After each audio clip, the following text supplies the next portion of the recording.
नमस्कार. आपण पाहताय BBP न्यूज. जेजुरी नगर परिषद सार्वत्रिक निवडणूक 2025. आपण आता आहोत प्रभाग क्रमांक 10 मध्ये. आपल्याबरोबर आहेत नगराध्यक्ष पदाचे उमेदवार जयदीप शेठ बारभाई. नमस्कार. नमस्कार. प्रभाग क्रमांक 10चे नगरसेवक पदाचे उमेदवार शिवाजी जगताप. नमस्कार. आणि योगिता ताई दोडके. आपण या प्रभागातील नागरी समस्या आणि काही इतर जे प्रलंबित प्रश्न आहेत तर आपण त्यांच्याशी या ठिकाणी बोलणार आहोत. काय सांगाल या प्रभागात काय समस्या आहेत काय? नमस्कार. आपण या ताई या इकडे. आपण या ठिकाणी प्रभाग क्रमांक 10 ज्याचे 2 उमेदवार आणि एक नगराध्यक्ष पदाचा मी स्वतः उमेदवार योगिताताई दोडके, त्याचबरोबर शिवाजीराजे जगताप आणि त्याचबरोबर या विभागाच्या मागील नगरसेविका माजी नगरसेविका लताताई दोडके आणि सर्वच रणदिवे काका, अमित वाल्मिक परिवार आणि या भागातील सर्व शिवा निंबाळकर, सर्व थोरमोठं या ठिकाणी उपस्थित आहेत. समीर मोरे असतील या ठिकाणी. आणि आम्ही सकाळपासून साधारणतः हा वार्ड पिंजून काढलेला आहे. आम्ही सुरुवात केली खंडेरायाच्या पहिल्या पारीचे दर्शन घेऊन, रामुशवाड्यातला काही भाग घेऊन. 1833 या भागातल्या मतांची संख्या आहे आणि क्षेत्रफळाच्या दृष्टीने हा मतदारसंघ तसा मोठा मतदारसंघ आहे. आणि या मतदारसंघामध्ये फिरत असताना सर्व या ठिकाणची जी जनता आहे, या ठिकाणचा जो नागरिक आहे, हा थोडासा आपण ज्याला दारिद्र्य रेषेखालचा आणि मिडल क्लास असा या ठिकाणचा सर्व काही लोकांचे नागरिकांचे व्यवसाय हे पूर्णपणे खंडोबाच्या पायरी मार्गावरती अवलंबून आहेत. काही लोकांचे व्यवसाय हे खंडेरायाच्या पुजारी वर्ग म्हणून अवलंबून आहेत. काही लोकांची रसाची दुकानं आहेत. काही लोकांचे इतर व्यवसाय जेजुरी शहरामध्ये आहेत.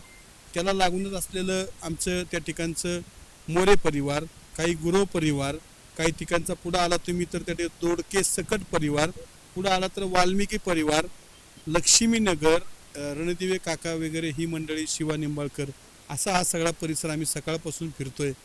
माता भगिनींच्या सगळ्या समस्या जाणून घेतोय. मी माझ्या आजीदादांच्या भाषणामध्येच मी ओरडून बोललो होतो, कसा फाडून बोललो होतो. 43 कोटीचा त्या ठिकाणी अर्थसंकल्प 5 वर्षामध्ये झाला. 43 कोटी रुपये आणि 50-55 लाख रुपये त्या ठिकाणी अख्ख्या जेजुरीत वाटले गेले. त्यापैकी 17 करोड रुपये या प्रभागामध्ये दिलेले आहेत. हा आणि याच्याबरोबरचा आणखी एक पलीकडचा प्रभाग जो पहिला जुना स्टेशन होता का, मला आज नवल वाटते शिवा की लताताई, योगिताताई, आपण फिरलो अक्षरशः त्या ठिकाणच्या सिमेंटचे, कॉन्क्रीटचे जे काय ब्लॉक दिले होते ना, इथली जनता सांगेल ते ब्लॉक उलमळून पडलेले आहेत. ते ब्लॉकला सिमेंट नीट वापरलेलं नाही, कामाचा दर्जा व्यवस्थित नाहीये. 17 करोड रुपये, मी खोटं बोलत नाहीये. 17 कोटी रुपये टेक्निकली या लोकांच्या पैसे तिथं वापरले 2 वार्डासाठी. दलित वस्तीच्या अंतर्गत कोण कोण येतं की दलित वस्तीच्या अंतर्गत त्या ठिकाणी मातंग समाज येतो, बौद्ध समाज येतो. आणि या लोकांच्या नागरी सुविधा देण्यासाठी सरकार वरून पैसे पाठवतं. 15-16 करोड रुपये. मग ते रामोशी वाड्यापासून 15-16 करोड रुपये पाठवलेले आहेत. तुम्ही कॅमेरा घेऊन इथून बोलला ना, आता मी घरी जातो, तुम्ही 10 वाजेपर्यंत प्रचाराची वेळ आहे. आता किती वाजल्यात? 9:15. मी खोटं बोलत असेल ना तर कॅमेरा घेऊन जावा आणि अख्ख्या या दोडके बिडके सगळं सकट बिकट रामोशी वाडा फिरत जायचं. मी जर खोटं निघालं ना तर तुम्ही ती देताल ती चौकात शिक्षा भोगायला तयार आहे. काय कामाला दर्जा नाही, काम निकृष्ट दर्जाचं. अहो मग मी काय बोलतोय आता, ते मी बोललो की त्याला नाव दिलं तर भ्रष्टाचार. अरे कामाचा दर्जा चांगला नाही तर भ्रष्टाचारच झाला. मी बोलत नाहीये. तुम्ही त्या ठिकाणी जाऊन जर बघितलं तर या भागातला त्या स्ट्रीटच्या लाईटी बंद आहेत का चालू होतो? बंद आहेत का चालू आहेत? मी जे बोललो ते आता खरं का शंकरराव खोटं आहे? तुमचे रस्ते त्या ठिकाणी 16 कोटी रुपयाचे केलेत असं सांगितलंय नगरपालिकेत सांगितलंय की 16 कोटी रुपये दलित वस्ती अंतर्गत खर्च केले रस्त्यांसाठी. कुठे गेले पैसे? माझा सवाल असतोय ना साहेब, जर ते दलितांसाठी पैसे आले होते तर तुम्ही ते वर्ग केले का? ते दलितांसाठी आले होते तर त्यातला 20% 30% तुम्ही जनतेला खर्च केलात का? आज आम्ही इथं फिरतोय, लोक घसा ओढून सांगतेत वरून जो तो भाभी सांगतायत की वरून जो तो दगड आहे, दाखव कॅमेरा भाभीकडे. ते ना दगड आहे ना असं आहे की रोजच मला तिथनं जायचं आणि यायचंय कवा बी धक्का व्हायचा. मी सांगते खरं, पाऊस आला लय ना तो कधी बी घसरत. ये इकडचं. आम्हाला दुसरं काय नको ते आता ह्या काय म्हणतात ते समजून घ्या, या काय म्हणतात ते समजून घ्या. या भाभी गेल्या 35 वर्षापासून या ठिकाणी राहत आहेत. तो दगड, ज्या दगडाला इथून आम्ही मागे विरोधी पक्षी नेता असताना त्याला आम्ही पिचिंग करायला होतं, जसं आपण ह्याला जातो का घाटातून जातो बघा लोणावळ्याच्या, तर दगड सुटणार म्हणून त्यांनी सिमेंटचा फवारा केलेला आहे. तसा फवारा मी मागं तिथं करून घेतला होता बोंबलून. मग तुम्ही इथं का नाही केला? तो बरं केला आहे, तर आता तो दगड जो सुटला, मला कुणाला विरोधकांना विरोध नाही करायचा, परंतु तो दगड जर सुटला तर तो दगड जो सुटला ते माता माऊली आणि हिच्या बरोबर कोण आचल नसेल ह्याचा जीव जाईल ना, ह्याला जबाबदार कोण आहे? मोठा अपघात होईल तो. आणि माहिती असून सुद्धा आता इथं आल्या ते मला म्हणल्या एक दिवस मी दगडाखाली मरून मारणार आहे. आलं का म्हणजे दगडाचा खाली आंध्र का दिसला? म्हणजे भैया तिथं वर जो दगड आहे ना, तो जो सुटला ना त्याच्या खाली पडूनच मी मारणार. आता मला एक सांगा, ही 35-40 वर्ष या ठिकाणी जनता राहतीये, या लोकांना मूलभूत सुविधा देणं, नागरिक सुविधा देणं, हे तुम्ही त्यांच्याकडे टॅक्स घेताय. या लोकांकडनं तुम्ही टॅक्स घेताय, मग यांना नागरिक सुविधा का पुरवत नाही? का नाही सन्मानाने यांच्या घरासमोर कचऱ्याची गाडी थांबत? का नाही यांचा पाण्यासाठी विचार केला जात? उलट यांच्याकडून जाताना चुकीच्या पद्धतीने डोळं दाखवून त्या गाड्या जातात कचऱ्याच्या आणि झाडू झाडणाऱ्या बाया बिया. का? तर त्यांना ही सावत्रपणाची भूमिका कुठून मिळतीये? जर जसं मानापानाने आज ते तिथं पैसे भरतात टॅक्सचे, टॅक्स पेअर आहेत ते, तर त्या ठिकाणी त्यांना सन्मानाची वागणूक, बा माझी गाडी घंटा गाडी म्हणजे काय? घंटी वाजवणार, नागरिकांना सावध करणार की आम्ही आलोय, तुमचा कचरा त्या ठिकाणी आम्हाला द्या. एक प्रतिष्ठा आहे ती की माझ्या घरासमोर घंटा गाडी येते आणि घंटावाडी गाडीवाल्यांना टाटा बाय बाय करून जात असेल समोरून असं बघत, तर त्यांना कसं वाटेल ना? दे फील गिल्टी, त्यांना वाईट वाटेल. मला या ठिकाणी एकच सांगायचंय, जेजुरीतला गरीब श्रीमंत कुणी असू द्या, समजा जेजुरीमध्ये आपल्या ज्या काही झोपडपट्टी म्हणणं मला म्हणजे खोटं मला थोडंसं वाईट वाटतं. झोपडपट्टी म्हणण्यापेक्षा आपण दारिद्र्य रेषेखालील जी लोक त्या ठिकाणी निवासी करतायत त्या लोकांचा आता भविष्य काळामध्ये विचार केला पाहिजे. जे जिथं राहतायत ना त्यांना तिथं देऊन टाका, परंतु म्हाडाच्या माध्यमातून जर मुंबईसारखं आपण जर अजितदादांकडे अर्थसंकल्पामध्ये जेजुरीमध्ये जर त्या पद्धतीची निवासं दिली, लय नाही हो, 500 स्क्वेअर फुटाचं 1 बेडरूम किचन, हे 1 बेडरूम किचन तुम्ही त्या ठिकाणी जर देऊ शकला तर त्या ठिकाणी त्या लोकांना चांगल्या पद्धतीने जेजुरीमध्ये राहता येईल. आता एक लक्षात घ्या, ही लोक रणदिवे काकांना आता अक्षरशः अशी परिस्थिती आहे की त्यांना त्यांचं वय म्हणजे आमचे वडील त्यांना मोहन धारिया म्हणतात आवडीने. हे 1980 साली नाव त्यांचं ठेवलेले माझ्या वडिलांनी नगराध्यक्ष असताना. आता ते 1980 म्हणजे बघा आता किती साल झालं ते. तर मला असं म्हणायचं आहे की ही लोक इथे एवढी राहतात, ह्यांच्यासाठी आम्ही काय केलं, आम्ही काय करू शकतो, काय विजन आहे आमचं, पुढचं काय करायला लागेल.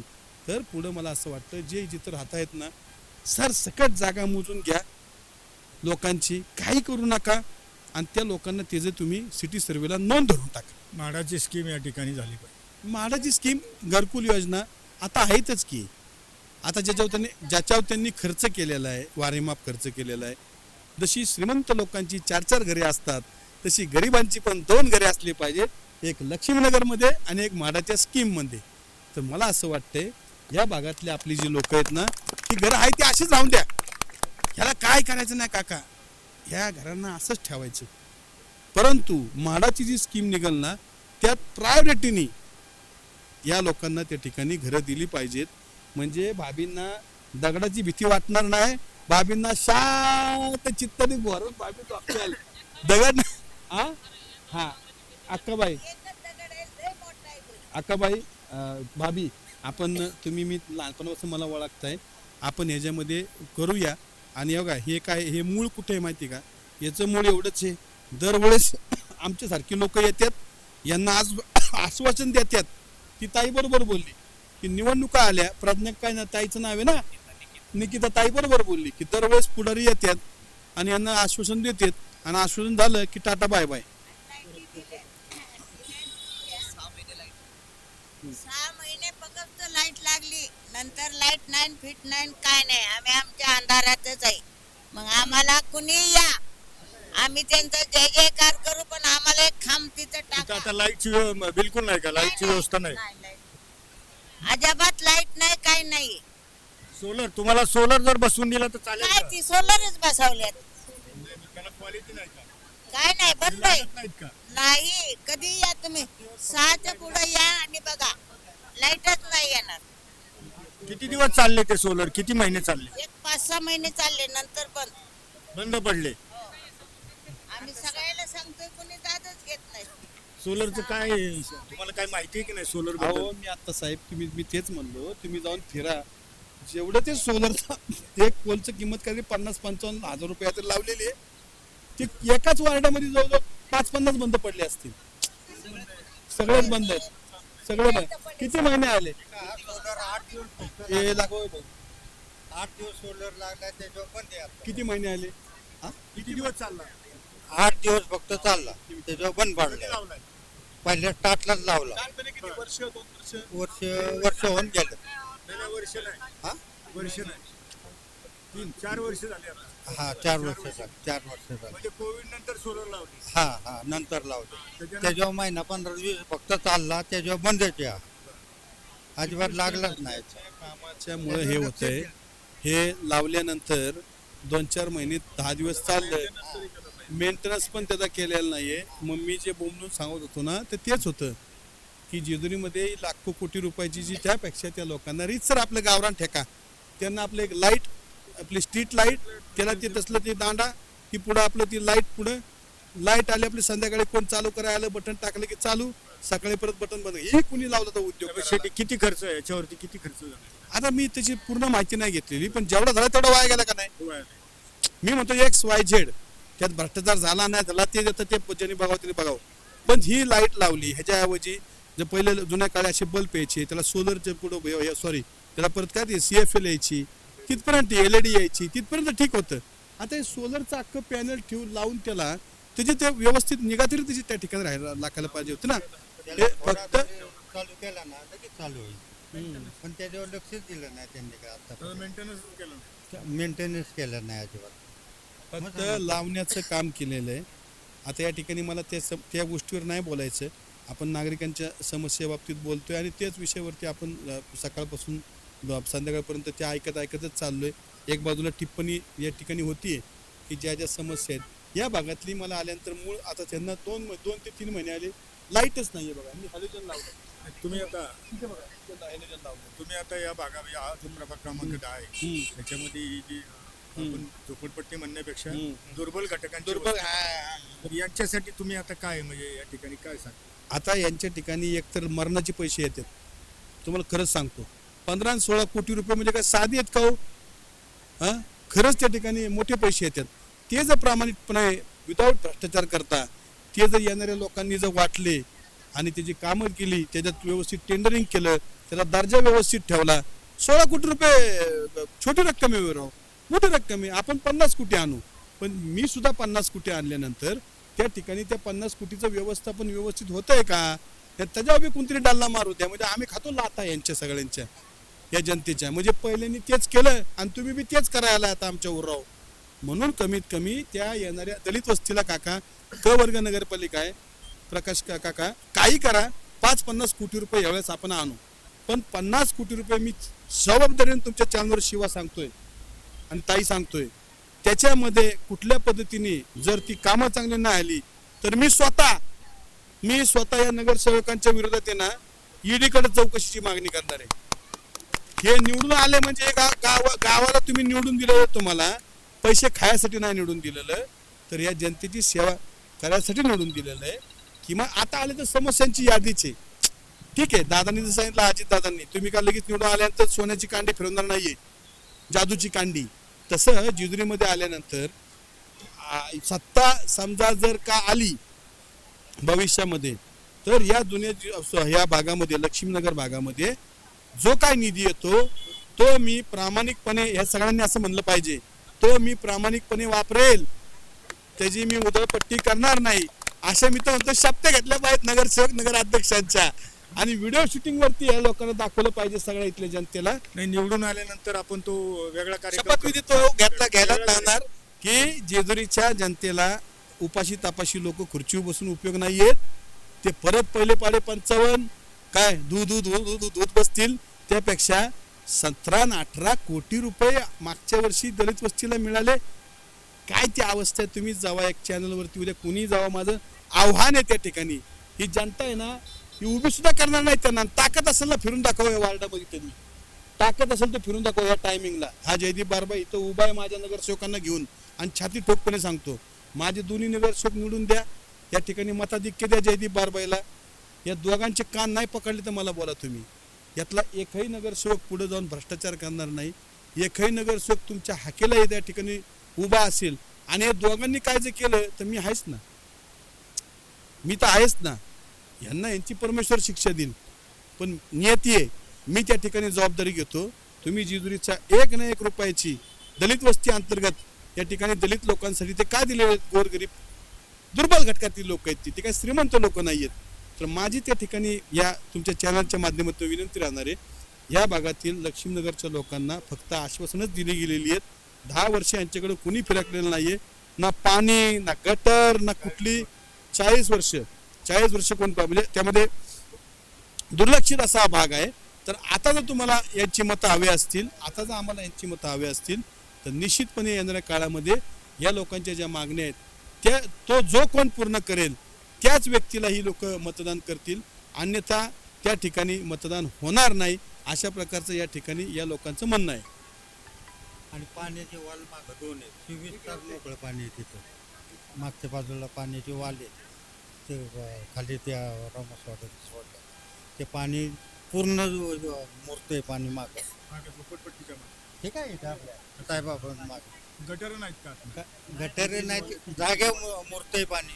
वाल लुजे त्याने लिकेज आहे. आणि शिवाय बांधलेलं नाही, काय केले तर ते आहे काय काही लक्ष देत नाही अजिबात. दखल घेत नाही. हां हां, त्यांना सांगितलं तुम्ही वाल बांधा. हां, हां. या ठिकाणी नगराध्यक्षपदाचे उमेदवार जयदीप बारबाई यांनी या ठिकाणी येथील मतदारांना काही आश्वासनं दिलेली आहेत आणि त्यांचे आश्वासनाची पूर्तता होईल अशी आपण अपेक्षा करू. धन्यवाद.